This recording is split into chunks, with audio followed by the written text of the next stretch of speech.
Okay, good morning students. Good morning, sir. Previous we are discussing the classification of the soil. Yesterday we all are to be completed the four of the soil, four parts, which they are A for very nice, A for alluvial soil, then B for black soil, C is nothing, difference C bata do. C is nothing, D is nothing. We moving for the just for the R for very fine, and then for the laterite soil. ठीक है, आज D का part आ जाएगा. जो D मैं बीच में skip कर रहा था, आज D का पार्ट आएगा, and that is about the desert soil. तो इस डेजर्ट वर्ड से या डेजर्ट शब्द से हमें क्लियरिफिकेशन हो रहा है, क्लियर हो रहा है कि we are now going to be discuss related with the desert soil. ठीक है ना, आज हमारा जो टॉपिक स्टार्ट होने वाला है तो मेरा किसमें आएगा, डेजर्ट सॉइल में आएगा. ये फिगर आप देख के थोड़ा समझ सकते हो. ठीक है, मान लो आप रेगिस्तान वगैरह नहीं गए, राजस्थान नहीं गए, रेगिस्तान नहीं देखा है, तो इससे एक अंदाजा आपको लग पा रहा होगा. You can easily see that the condition of that tree. ठीक है, इस पेड़ में आप देख रहे हो थोड़ा सा सूखा सा पेड़ दिख रहा है, इट प्रॉपर्ली ऐसा नहीं है वहाँ पे ग्रीन लीफी प्लांट्स वगैरह नहीं होंगे, they are, but the condition is not so much fruitful just like taking the example of the alluvial soil in the black soil. ठीक है, तो जो हमने अलुवियल सॉइल्स वगैरह में जो तरह से देखा है तो वो चीज आपको यहाँ पे उस लार्ज एक्सटेंट पे नहीं मिलेगी. क्लियर, नहीं मिलेगी. तो आज का जो टॉपिक मेरा स्टार्ट हो रहा है that is all about the so called the desert soil. तो डेजर्ट सॉइल का फर्स्ट पॉइंट मैंने आपको बताया कि दे आर ड्राई. कॉमन सी बात है, डेजर्ट वाली बात है तो सभी को पता होगा वहां की सॉइल कैसी होगी, ड्राई होगी, क्योंकि वहां पे जो वाटर का कंटेंट होगा वो बहुत ज्यादा क्या होगा, कम होगा, बहुत ज्यादा लेस होगा. So in the first point what we getting that deserts are dry and tend to have a clumpy vegetations. ठीक है, तो ध्यान रखना क्लम्पी वेजिटेशन किसको कहते हैं, तो बिग अंडरलाइन. ठीक, इसका डिस्क्रिप्शन में बात बताऊंगा. सेकेंडली, डेजर्ट सॉइल्स का जो फॉर्मेशन है, जिस तरीके से मैंने आपको बताया था कि अलुवियल सॉइल का जो फॉर्मेशन है वो मैंने बताया. इसी तरीके से नेक्स्ट मेरा पार्ट आता है red soil, then black soil, then आपका लेटराइट सॉइल. ठीक है, तो उसी तरीके से in the same way we are now we discuss about that कि how the desert soil will form. ये ध्यान रखना, हर एक क्वेश्चन में दो क्वेश्चन हमेशा इंपॉर्टेंट पार्ट में आ रहे हैं. पहला तो ये आ रहा है कि भाई ये सॉइल बनती कैसे. ठीक है ना, दूसरा कि ये पाई कहाँ जाती है, तीसरा इसमें किस तरीके से प्लांट्स या आपके जो मतलब कि फ्रूट्स वगैरह, प्लांट्स वगैरह जो है, ट्रीज वगैरह है वो इसमें ग्रो करते हैं. तो secondly point what we are saying here, the desert soils in the area where the demand of water by the atmosphere at the plants is much greater than the precipitation. ठीक है, ये आपने geography में class 9 में पढ़ा होगा, precipitation, evaporation in all that. ठीक है, तो we are not to be here to discuss all this things. So we are here, हमें डेजर्ट सॉइल नहीं कर रहा, जाहिर सी बात है वो एरिया होगा जहां पे आपको सबसे ज्यादा डिमांड होगी किसकी, वाटर की, बट उस लेवल पे हमें उतना नहीं मिल पा रहा होगा. तो फिर यहाँ पे प्लांट सर्वाइव कैसे करते हैं, यहाँ का प्लांट सर्वाइव कैसे करते हैं, यहाँ पे एनिमल्स वगैरह सर्वाइव कैसे करते हैं, क्योंकि यहाँ तो एरिया सबसे ज्यादा कैसा दिख रहा है, ड्राई दिख रहा है. नेक्स्ट पॉइंट में बता रहा हूँ, desert soil are thin, sandy, rocky and generally grey in colour. ये इसकी कैरेक्टरिस्टिक प्रॉपर्टीज है. कैसी हैं ये, इसकी कैरेक्टरिस्टिक प्रॉपर्टीज है. इसकी जैसे कि मैंने आपको ब्लैक सॉइल में बताया था, black soil are black in colour. ठीक है, black soil are black in colour. In the same way आपकी कंडीशन यहाँ पे आ रही है, किसके साथ आ रही है, डेजर्ट सॉइल के साथ आ रही है. डेजर्ट सॉइल की कैरेक्टरिस्टिक्स आ रही है, मैंने आपको क्या बताया कि दीस सॉइल आर कैसी होगी, नेक्स्ट क्या होगा, सैंडी, नेक्स्ट क्या होगा, रॉकी. इन दैट वे इसका जो कलर लगभग आपको कैसा मिलेगा, लगभग ग्रेइश सा आपको मिलेगा. ठीक है, लगभग ग्रे टाइप का कलर आपको इस पे फॉर्मेशन में आएगा.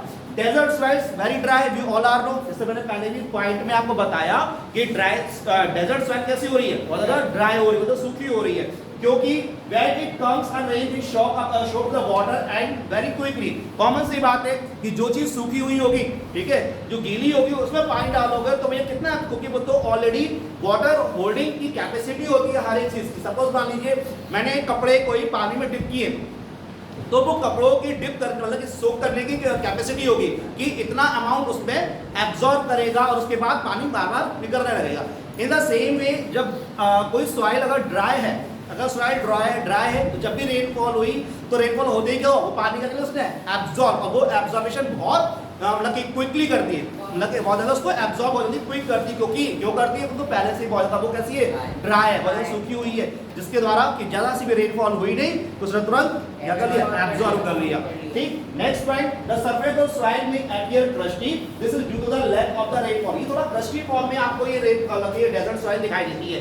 ऐसा क्यों होता है भैया? ऐसा इसलिए है क्योंकि रेनफॉल नहीं है। ये क्वेश्चन आपका आ सकता है क्यों ऐसा है, तो यू शुड नो। यहाँ पे अंडरलाइन करिएगा कि क्या बोल रहा है कि ये इसलिए ऐसा हो रहा है क्योंकि यहाँ पे जो वाटर है आपका लगे बहुत ज्यादा या रेनफॉल के बहुत ही ज्यादा लेस है या बहुत ज्यादा कम मात्रा में यहाँ पे रेनफॉल होती है, जिसके कारण आपका क्या हो रहा है, that soil is very just like a crusty.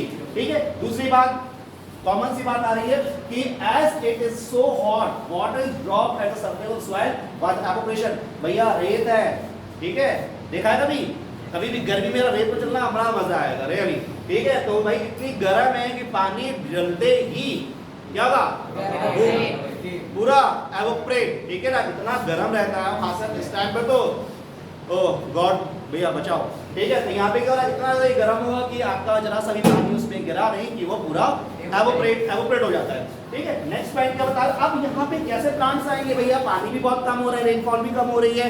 दूसरा, यहाँ का जो सॉइल है या सैंडी सॉइल है वो बहुत ज्यादा कैसे टेम्परेचर के कारण बहुत ज्यादा गर्म रहती है। पानी रेनफॉल जरा बड़ा बरसा भी तो क्या हुआ, एवोपरेट हो गया। तो पेड़ पौधों को क्या मिलेगा? पेड़ पौधों को भी पानी मिलेगा, लेकिन वो पेड़ पौधे कैसे होंगे? They are just like the thorny forest. ठीक है, कैसे होंगे?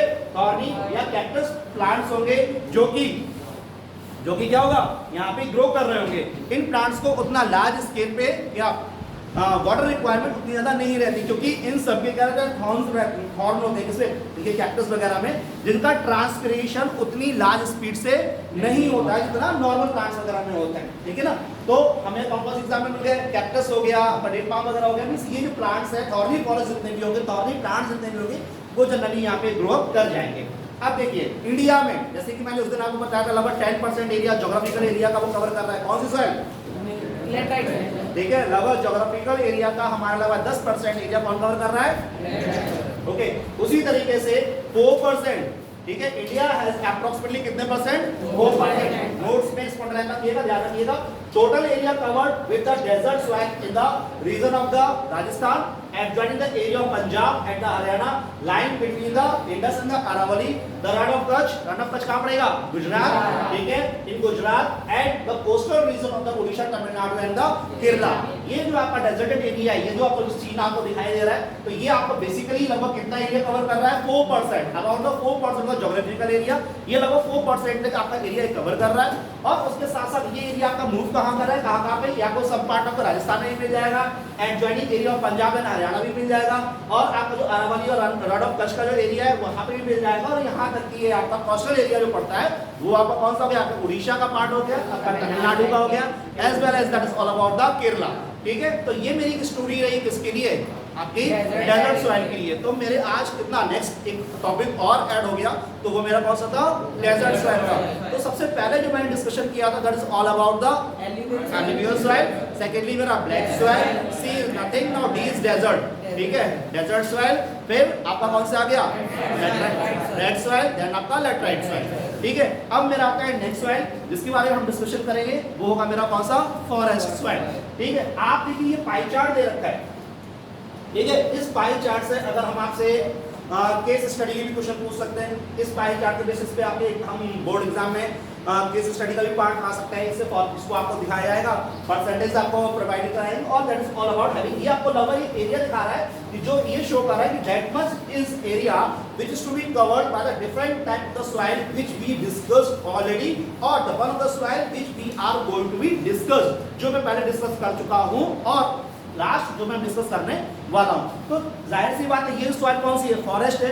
तो फॉरेस्ट सॉइल सुनते ही हमें ये क्लियर हो रहा है कि that is all about to be the, it is to be found the area where the forest to be the covered. तो पहला पॉइंट करेगा, the soil are the heterogeneous in the nature. Hetero and homo, ठीक है, दो तरीके का आपने पढ़ा होगा। होमो माने सेम, हेट्रो माने क्या हो गया? Different. Very nice.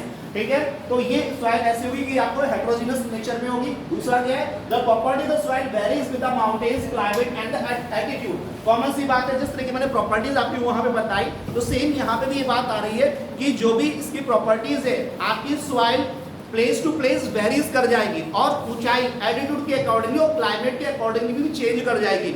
How suppose that we are moving for the Aravalli hills, ठीक है, अगर आप मूव कर जाते हैं कहाँ, राजस्थान के एरिया में पहुंच जाते हैं, राजस्थान की पहाड़ी में पहुंच जाते हैं, तो वहाँ पे बहुत ज़्यादा गर्मी है, ठीक है, तो वहाँ पे हमें जो भी सॉइल मिलेगी वो क्या होगी, डिफरेंट होगी, क्योंकि वहाँ पर क्लाइमेटिक सिचुएशन कैसी है, दूसरी है। और इन द सेम वे मैं लद्दाख पहुंच जाऊँ, मैं जम्मू कश्मीर पहुंच जाऊंगा, ठीक है, तो वहाँ पे मैं सिचुएशन दूसरी मिल जाएगी। इन द सेम वे मैं नॉर्थ ईस्ट पे आ जाऊँ, ठीक है, नॉर्थ ईस्ट साइड पे जाऊँ, चेरापूंजी साइड पे पहुंच जाऊँ, तो वहाँ पे भी जो सॉइल मिलेगी वो मुझे कैसे मिलेगी, डिफरेंट मिलेगी, क्योंकि तीनों जगह जो मैं बता रहा हूँ in all three parts what we are getting, we are getting the different type of the climatic situation as well as the different type of the altitudes, पहाड़ियों में ऊंचाइयों के अनुसार उनकी जो भी सॉइल का जो फॉरेस्ट जो भी होगा, तो that is going to be the differ from the different places। ये बात समझ में आई ना, तो ठीक है, तो क्या कारण होगा, तो पहला पॉइंट अगर निकल के आया high mountain soil varies with the mountains, ठीक है, दूसरा क्लाइमेट एंड तीसरा मेरा कौन सा हो गया, एल्टीट्यूड, कोई डाउट? नाउ तीसरा point, now the soil comprises, जिस तरीके से मैंने पहले बताया कि भैया ये सॉइल में आपके ये वाले मिनरल्स पाए जाएंगे, उसी तरीके से जब फॉरेस्ट सॉइल आ रही है तो यहाँ भी आपके different type of minerals will be found या इट विल बी देयर, ठीक है, तो क्या हो रहा है, the soil comprises of the high amount of the humus but are deficient in the potash, phosphorus and lime.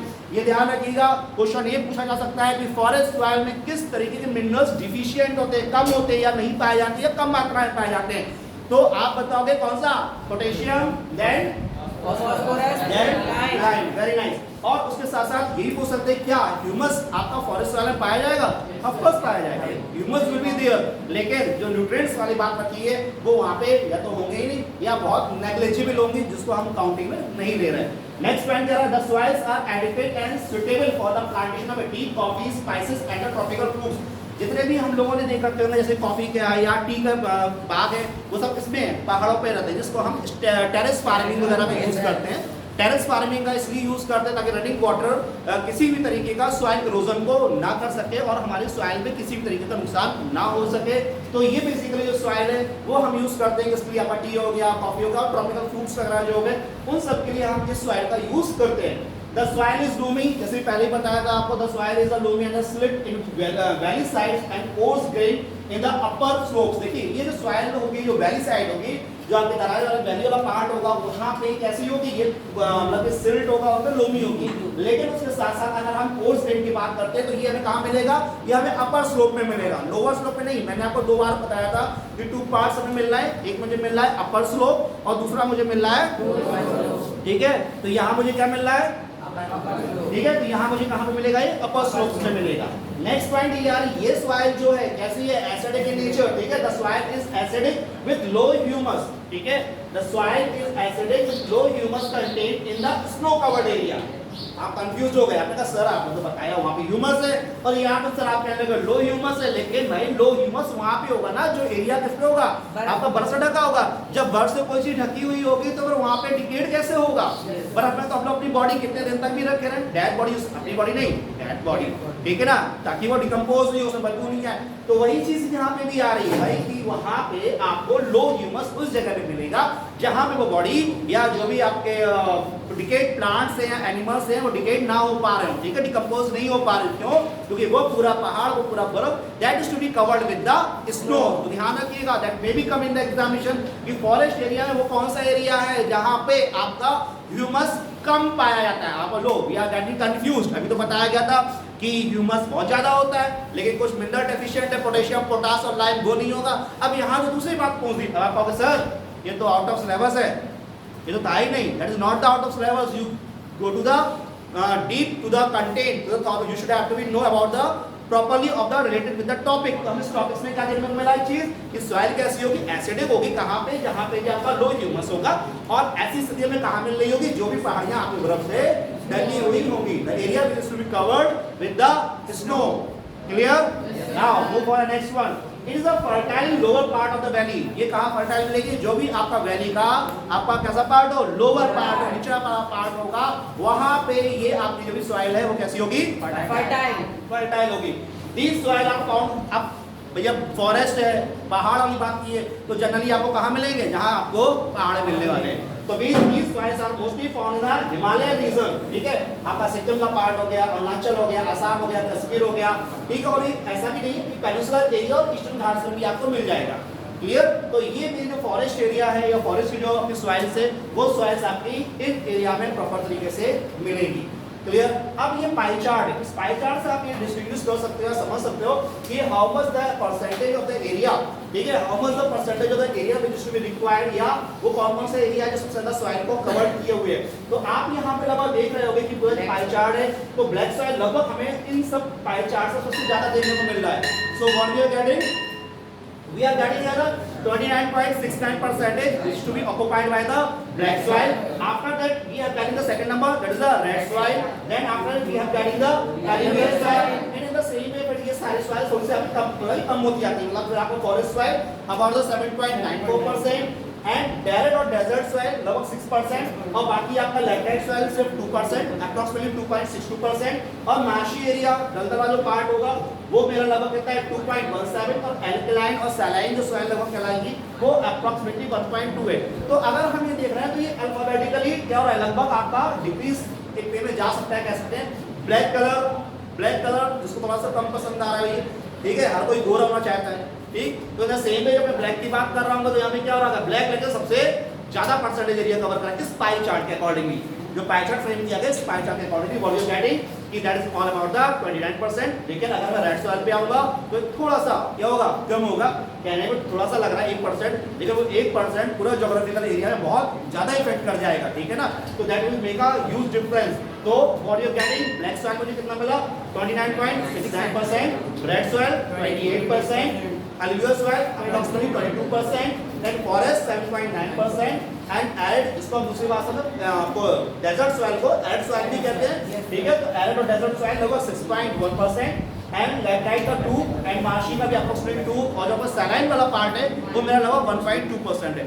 तो ये जो पूरा ग्राफ है, इस ग्राफ से आप ये अंदाजा लगा सकते हो कि पूरे भारत में हमारा कितना परसेंटेज कौन सी आपकी जो फॉरेस्ट एरिया है या सॉइल वाला पार्ट हुए वो कितना कवर कर रहा है। इन दैट वे आज का जो टॉपिक था वो यहाँ कंप्लीट हुआ है। मींस हमने जो क्लासिफिकेशन ऑफ द सॉइल जो स्टार्ट किया था today it's will be completed, and tomorrow we will discuss for the next topic, and वो मेरा नेक्स्ट टॉपिक होगा आपका रायो डी जेनेरियो टॉपिक होगा, जिसमें से हमने जो मीटिंग सुनी थी दैट इज फॉर द रायो डी जेनेरियो, ठीक। इसके बारे में हम लोग डिस्कस करेंगे नेक्स्ट क्लास में। होप सो कि आपको ये पूरा समझ में आ गया होगा। If you have any doubt, you can to be contact with me so that whatever is the doubt, I will be updated. Thank you and have a good day to all of you.